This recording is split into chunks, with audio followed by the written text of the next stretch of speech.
When you hear the word data, maybe you get excited. Maybe you feel like falling asleep. Maybe it terrifies you. Maybe it makes you dread, maybe you're filled with dread or whatever it might be. I just want you to be honest and pop into the comments an emoji to show me how you feel when you hear the word data. Now, for me, it used to be an instant cringe. For those of you who know, I used to work in education, and when we'd have a day when we had to bring out the data and look what's going on, it just used to kind of I really wasn't particularly excited about it. But I've really come around when it comes to data, because now I see data as a very powerful and very exciting part of building community driven well-being solutions if you do it effectively, and if you do it in, for me, in a creative and engaging manner. I think there's certainly ways that we can do it, and I'm going to talk to you a little bit today about how I like to look at data a little bit differently. All right, so today what we're going to talk about is how to collect well-being data without boring people, and so that you increase your access to ongoing substantial funding, because when we do this really effectively, that's what's going to happen. Now, what we're going to do is we're going to explore how to make your data collection simple, how to make it engaging, and how to make it effective, because this is really important, and it's something that we need to start considering early on when we're developing a community driven wellbeing solution, really right from the get go. And I actually utilize this. For those of you who might know, in my program, my community wellbeing blueprint, I have 4 stages, and I really talk about collecting data very much in that foundational and that initial and early win stage of creating a community driven wellbeing solution. Because when we do that, it significantly changes the outcomes when we're trying to get funding later on, rather than what typically happens is waiting till we're looking for funding. That's when we go and start looking for data. So if you've ever felt like data is just too technical, it's too dry, it's too hard to really get people to engage, then you're really going to find that today's information is really going to hit home for you. So before we dive into what we can do differently and how we can do it differently, let's really talk about why data matters and why we should do it early. So when we start with a new wellbeing initiative, we're often really excited. We're eager to take action. We want to get going straight away. And we often, as a result, skip this very important step of truly understanding what's going on with our community. Now, collecting data gives us the opportunity to be able to see what's actually happening in our local area. Now, don't get me wrong, we typically have a very good sense of this, because that's why we're passionate about what we are coming to this whole community driven space with. But when we collect data effectively, it ensures that we understand the true needs of our community rather than what we've just assumed the needs are. It can also really validate what we think is going on, but it really helps us understand and dive deeper into the causes of the issues and what is preventing us from having success happen so far. And what that allows us to do is it allows us to see where the gaps currently exist. It can highlight hidden strengths in our community that we didn't know were there. It can help us identify target groups within our local area and have evidence and backing to go with that target group identification when we look for funding down the track and look for grant opportunities. It really helps assist us in setting initial goals and targets, and it gives us powerful evidence when we're applying for funding and ongoing financial support. Now, the thing that people regularly miss is that data collection doesn't need to be boring. It doesn't need to be overwhelming, and it doesn't need to be bogged down and hold us up. It actually should be engaging and should help us bring our community along on the journey and should help us get buy-in from our community and get them excited about what we can look to improve. So, in my own programs and my membership, I really teach quite a different approach to data. I really emphasize that our data collection should be community led. It should be engaging both for the people who are looking to collect the data and also the people who are giving the feedback, because it should be engaging at both sides so that this is something that we want to keep looking at so that we can be improving along the way. And it can definitely be a little bit, dare I say it, fun and creative. So I know that doesn't usually go with the word data, but we can absolutely make it more engaging. All right, so what is the secret to making it more interesting and engaging? Well, first and foremost, data does not just have to be numbers and spreadsheets. And it certainly, and this is very relevant in the community space, doesn't have to just be another survey. You know, a lot of people are just like, oh, do we have to do another survey, because they get overwhelmed by survey after survey. It can be stories, it can be anecdotal opinions, it can be people's experiences and insights, valuable insights from the voices and the people that we're trying to support. That is so important when we're looking to collect data, is that we're actually getting insight and support from those people that we're looking to improve the outcomes for. You know, and when people see themselves as part of this data collection and as part of the process, they're much more likely to engage, because they start to see that if they give opinions, something might actually change.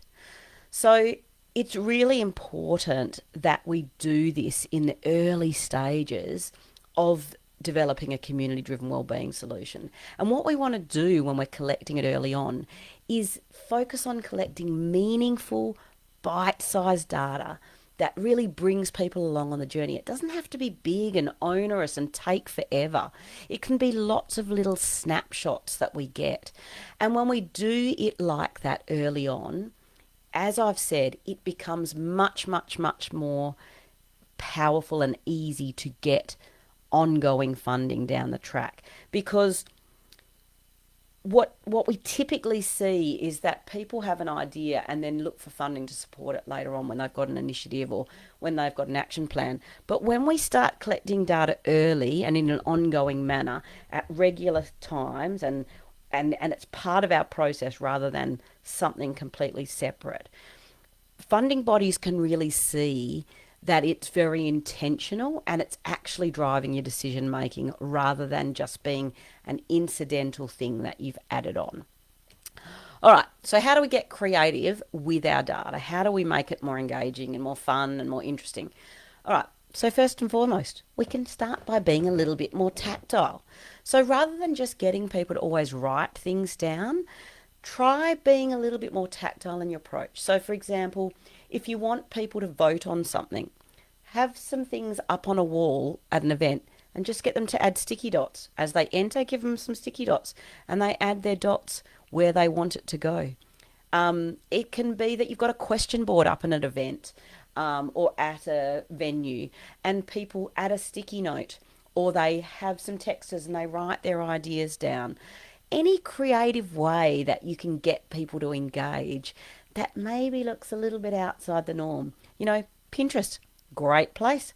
Google how to creatively get people's insight. There's lots of really fun ways that you can get people to do things without being tacky and without being sort of cringy, but just doing it in ways that are simple and creative.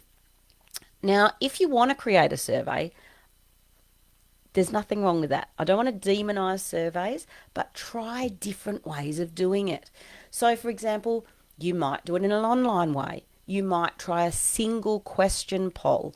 Quite often we give big surveys and it's really overwhelming. But when we have a single question, it can be, but do them do them at separate times and regularly, it can be a lot easier to get information. Have exit questions at an event, and you might be thinking, what are you talking about, Renee? But it might be that you have little slips of paper, and as people leave, you give people a piece of paper and a pen, and they literally, you might have little boxes as they're walking out, and they write their answer, pop it in a box. So it can be anonymous, but they're answering one question. You might have a little video portal or an iPad. They just they say their response. They don't even have to write, or they can type it in. Or you might have a prize as part of participation. Don't overlook prizes. It can be so simple, and certainly in rural communities, you can get lots of people are happy to donate simple things. So it doesn't have to be an expense, but prizes can be a really easy way to get participation numbers up. So that's something to consider. Another thing to consider is asking smart questions. So try to avoid those big, overwhelming questions that are really difficult to answer, like, how is your mental health and well-being? Tell us about your mental health and well-being. That's a really big question for someone to ask. But you might be able to say, where do you find your connection in the community? What groups do you belong to? Do you know where to go for support if you were struggling with your mental health in the local community? Or can you name one place you could get support? And that brings me to another point, is that when you're asking your questions, really think about, do you want a yes or no answer from people, or do you want a more open-ended answer? Because the way that you script or write your question will determine how they respond. You always want to be thinking about how to make it easy for people to respond. What's going to prevent them? What's going to block them from engaging? And try to take that barrier away in whatever way you can. You can also make it social. You can definitely utilise, but be careful of over-utilising as well. But you can definitely utilise social media posts, polls, or use a Facebook story, an Instagram story poll. You'd be amazed how often people will just add their ideas here. And you can also do it in creative ways. They can write a response, but you can also do it in a way that they tick a box, which is a lot more simple. You can have just add an emoji, which is quite simple. Try to do it in ways that, once again, is easy for people. Now, another great activity that you can do that I have talked about, and you can certainly find this on my YouTube channel, but I'm also going to be talking in depth about this activity plus a whole other series of activities at an upcoming workshop about ways to really get your community-driven wellbeing solutions started, and some fun ways to really create a launch pad for how you can create this movement in your community. But what this activity is called is a Tier 3 wellbeing snapshot. Now, basically what it involved, is mapping out what's already happening in your community. So really thinking about, at 3 levels, what's going on in your community. First and foremost, at the awareness and prevention level, so really at that mental health awareness level. Then looking at the intervention level at that second sort of stage, and right at the top level is crisis and support services. So prevention and awareness, intervention, and crisis and support. And really thinking about, what have you got going on in each of those spaces? And what this does is helps you identify what's already strong, where the gaps are, and where action can be taken that would be the most impactful right now. So that can be a really good thing that you can get started on. All right, so there's a few ideas to get you started. So what's something that you could go away and try straight away? So a really great thing to go away and do straight away is to think about, what's one question that you'd like an insight into. And keep in mind, when you're collecting data, there's kind of 2 reasons that you're going about doing that. One, it can be to get insights from your community to guide your decision making and guide your planning. But the other thing is you could be asking a question to help raise awareness of what you're doing and raise the profile of mental health and wellbeing in your community. So you might just pick one question. It might be, where do you get your belonging in town? Or it might be, what do you do to check, how do you check in on a mate? How do you check in on someone if you're concerned about their mental health? Or it might be, do you feel we have enough mental health support services in our local community? It could be, we could list about 30 questions that you could ask, probably more. But just pick one question that you want to know about. And then pick one creative way that you could collect that information. So if you're having an upcoming event, what's a creative way that you could get their insight into it? A sticky note wall, a butcher's paper where people writing stuff up, an iPad where people say their response, an exit strategy, whatever it might be. Are you going to keep it simple and do a Facebook poll or an Instagram story? Or maybe you're going to put a jar at a local chemist and you have the question written on the front and just some slips of paper and a pencil and people can put it in. You'll be amazed how much insight you can get from one simple creative question.